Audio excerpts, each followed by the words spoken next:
We are G Cubed, and we've talked about Mass Effect ad nauseum, but we have an addendum in that Bioware has pledged to fix the game, all of its major criticisms, down to this bitch's eyes, the animations, balance in the multiplayer, balance in the single player. I'd be happy if multiplayer actually just weapon worked. Power, items, like all kinds of stuff. They have vowed over the course of the next several months to fix these, and it started with the most recent patch that came out for the game this week. This isn't the first time that we've seen BioWare vow to fix a Mass Effect game. Now, in my opinion, the first time it didn't need fixing with Mass Effect 3 and its ending. They're allowed to tell whatever story they want.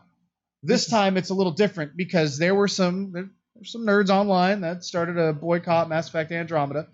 Little following, and the funny part is like these people are starting this boycott Mass Effect Andromeda group, and that half these people probably bought the game and then did the boycott. No. They're boycotting it while they're fucking playing through the game. I guarantee boycotting that it while they're playing it, because the funny part is like how do you know that you hate something if you have not personally experienced it? Yeah. Oh, I'm very good at this.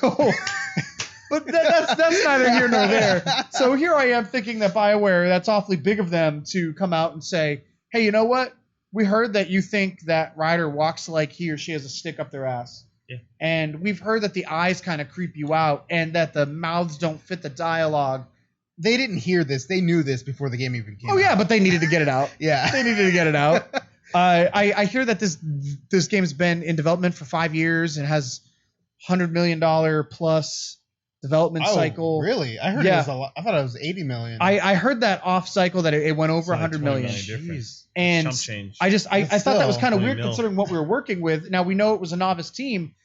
I still think that it's pretty cool of them to say, hey, we hear your complaints, we're going to fix your complaints, and not be like, we're going to give you a fucking loot drop of this, and we're going to introduce a weekly daily where we give you a piece of armor. No band-aids. They're actually like they're actually digging into the game and fixing it. And I'm not gonna like get all technical and talk about they're digging into the code, man. I don't think they're fixing the game. I think they're finishing the game.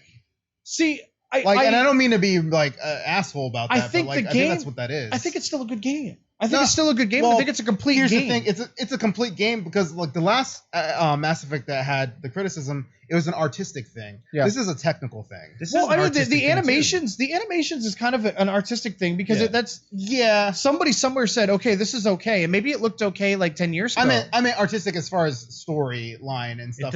For sure. One of the other things that they're fixing are some of like the syntax errors between like how your relationships are built. They're adding in more conversations, more experiences, and the sex scenes. That to me isn't a fact of their art. That to me is just like they just didn't have it done. Oh, there's also some brain dead things that they've already got to fixing right away. There's a trans character in the game that walks up and they introduce themselves and then immediately say, "But I was also known as this when I was, prior." And like, tell me one transgender person that's gonna come up to me and be like, "Okay, hey, my name is Ms. Mark, but as a woman, I was known as Mandy." Even if that person did say that, they shouldn't patch that out. Yeah. But anyway, that's it was kind of a weird like. That's weird. They should just not. Because I'm going real quick. I remember them getting criticized for not having trans people. I thought people are gonna criticize people for shit like that all the time. It does not matter what you do. That's a topic that they're like. You're destroyed if you broach it, and you're destroyed if you don't. You can never do it right. Now, in this case, it was kind of jarring because the character is basically like, if you didn't know right away, like the character's like, "Hey, Ryder, I'm transgender." Like that's how the conversation comes off. Yeah. And it's like we have a transgendered character. It's not organic. Well, that's what people. Yeah. No, but that's what people want because all the time, like if they didn't include that character in the game, they'd been like, "Well, they didn't have any transgender characters." Like, well, we gave you a transgender character. Here you go. This is what you wanted. Yeah. Welcome to like what you wanted. But the thing I like to compare this game with is like Skyrim. Okay. Skyrim's buggy as fuck. All Bethesda games are. Every single last one. Skyrim, all of them. Bethesda. But nobody ever goes nuts and complain. I look at it, I'm like, no. Where's your Reddit forum to like get people to boycott? I need to start one right now. You guys want to get downvoted. Yeah. No, Bethesda. Todd Howard is the best. They're like, it makes sense. Downvote. Yeah. But like, no, I always find that weird. That being said, yes, it's buggy, but like, the bugginess hasn't impaired the progress through the game, and that's what people always. Sometimes it does. Sometimes it does in Skyrim and Fallout too, though. But like, nobody complains about that stuff. Right.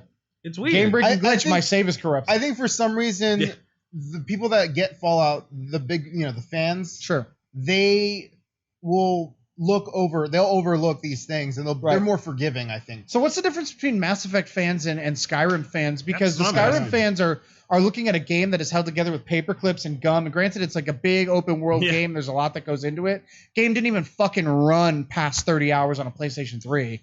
To be fair, this is also like there was a large gap of time between the last Mass Effect, and this is pretty different. It is different tonally. So probably a different group of players. There's other factors involved, plus the bad taste in people's mouths with the original trilogy. So maybe which that has a something fucking to do with it. Hallmark game trilogy. So good. It's a good game. It's a good series. Yeah. Like, I think it's interesting that BioWare is willing to put more assets into fixing it than they would into money-making DLC, considering they are a subsidy of EA. So that was the route that I was going. I'm just curious if that's going to hurt the game in the long run. I don't think this won't be like it's not our original vision for the game type thing. I think the cosmetic changes that they have in store are definitely for the best. But what I'm getting at is that there's no money in that. Well, there is, because they're planning to continue supporting the game, I imagine, with DLC. So but they want people to keep playing it. But the way DLC works is we release the game. Yeah. Off of the initial sales from the game that we're hoping that we get. We don't have any guarantee, but off of that we're hoping that we get. We will continue to go ahead and start working on DLC number 1. If by the time DLC number 1 comes out, the initial game didn't sell well, there's no DLC number 2. Because they don't have money to pay those people for DLC number 2. But they also get a spike of people that are buying the game for the first time. Here's how it really goes out too. The game doesn't come out.